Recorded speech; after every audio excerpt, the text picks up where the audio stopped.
Gumawa nga pala ako ng crinkles at kinabahan pa nga ako. Magandang buhay, mga pakada. Napagdesisyonan ko nga mag-bake ng crinkles ngayong araw. Alam nyo ba, way back 2022 pa nung huling nag-bake ako nito. Kaya medyo kabado ako ngayon kasi 3 years ago na yun, babe. Anyway, ito na nga at pine-prepare ko na yung mga ingredients. Kakailanganin natin ng 3 bowl dito. Itong first bowl ay may 150 grams of chocolate chips at 1/2 bar ng butter. Pagsasamahin natin at ilalagay sa microwave para mag-melt. Para naman sa ating second bowl, maglalagay tayo ng 240 grams of sugar at 4 na egg. Sa paglalagay ng egg, hindi ko muna hinahalo dun sa sugar at iniisa-isa ko muna dahil baka may bugok na itlog. Minix ko nga lang muna ng very light tapos nag-add ako ng 1 1/2 teaspoon ng vanilla extract. Gustong gusto ko talaga yung amoy ng vanilla. Ako lang ba o kayo din? Para naman sa ating third bowl, ito naman yung mga dry ingredients. Nag-prepare nga pala ako ng 250 grams of all-purpose flour, 2 teaspoon ng baking powder, at saka nag-add din ako ng 1 teaspoon ng coffee and 50 grams of cocoa powder. Nag-add nga rin pala ako dito ng 1/2 teaspoon ng salt. Wala kasi akong salaan na malaki kaya pinagsama-sama ko muna lahat ng dry ingredients bago ko isip. Maganda rin talaga na sinisift natin yung mga dry ingredients para mag-combine siya evenly. At saka nakakapag-remove ng lumps and debris. Ayan o, kung makikita nyo, hindi talaga nasama yung mga buo-buo. And after natin gumawa ng 3 bowl, pagsasamahin na natin yung bowl number 2 at bowl number 3. Tapos last nating ilalagay yung bowl number 1 which is yung tinunaw na chocolate chips at butter. Huwag nyong pagsasamahin yung bowl number 1 and bowl number 3 dahil baka magbuo-buo talaga siya dahil. Tapos mix.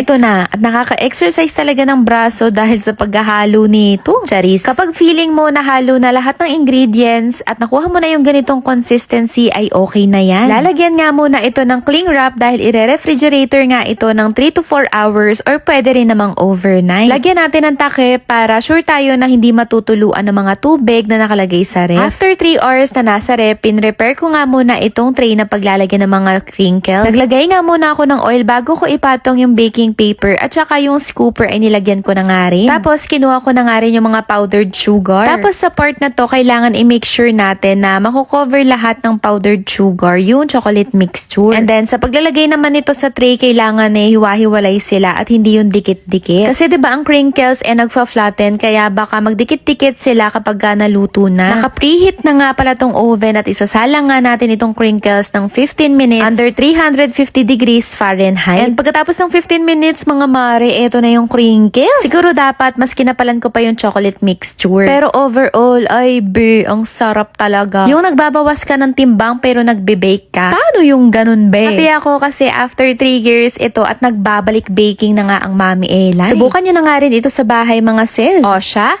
yun lang. Salamat.